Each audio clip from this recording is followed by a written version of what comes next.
And we move to the start of the junior men's quads, the Fawley Challenge Cup. We have the Tideway Scullers School C against Henley Rowing Club C. So quite amazing in this event to have two C crews qualifying into the main draw. Very impressive for both of those clubs to have that kind of achievement. And in fact, Henley Rowing Club really doing well with their junior program in the Diamond Jubilee Challenge Cup, the women's junior quadruple sculls.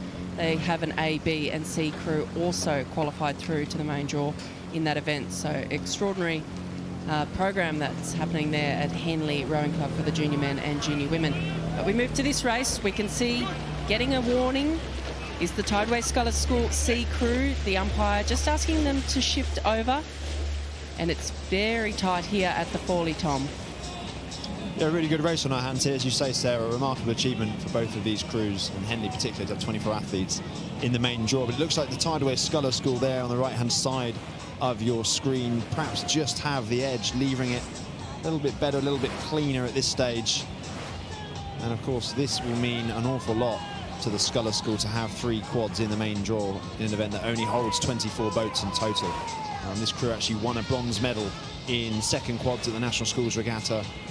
So a pretty well-established unit, but I think they've been tailing behind Henley all year, but so often we see these match racing dynamics flip the narrative that we're so used to throughout the year. And at the moment, the Scullers are doing a pretty good job of that, but not much to choose between them. Yeah, so they're pretty tight at the recent Marlow Regatta. The Tideway Scullers School, they finished third in the B final of the junior quads at Marlow, whereas Henley Rowing Club, they won the B final of the junior quads at Marlow Regatta. So pretty evenly pitched, and we can see that's exactly what's happening here on the course.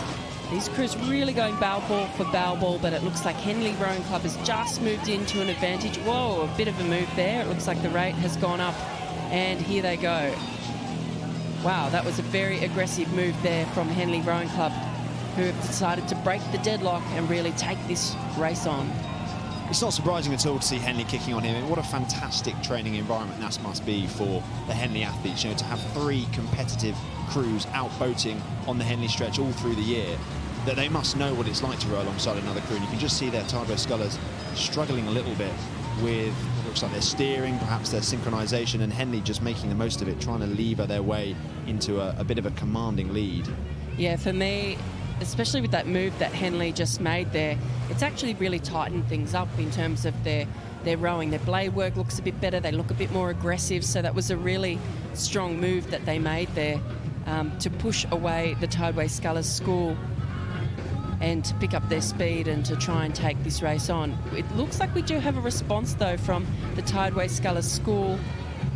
It looks a little bit more laboured, I think, than the Henley crew. So it will be interesting to see what happens as we come down here, because I think perhaps, wow, that lead that Henley that must have been an expensive little push there that they did, because the Tideway Scullers School have come back onto terms with Henley and appear to be rowing through them now.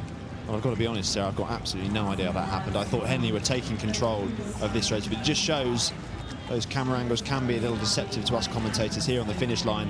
The Tideway Scullers have just really ripped the heart out of them into this race and are just continuing, it looks like, to just move away from Henley. Interesting final 500 coming up. Yeah, they'll have to be careful with their steering here. It looks like perhaps the Tideway Scullers are moving just a little bit too far towards the middle. They're straightening up now, showing that they have control of that boat, but as they come down toward the stewards, this is very tight in both boats. There we go, Tideway Scullers just ratcheting the rate up a couple of notches, really starting to accelerate, and they're accelerating away from Henley. There's no doubt now, if you look at the backs of the Henley athletes, it looks like they are spent. Tideway Scullers looking a lot more fluid, a lot more dynamic around both ends. Henley having issues with their steering as well, and they're just continuing to move away here. Really mature performance there from the Tideway Scullers School. Boy, didn't they hold their composure when Henley made that big move in the middle of the race. Tideway Scullers just holding their form and coming back through. I mean, making a move like that is always going to be expensive if you don't quite pull it off, but very composed rowing from the Tideway Scullers School C crew to take out the Thursday round in the Fawley Challenge Cup. Gutting for Henley Rowing Club C, but they put it all out there.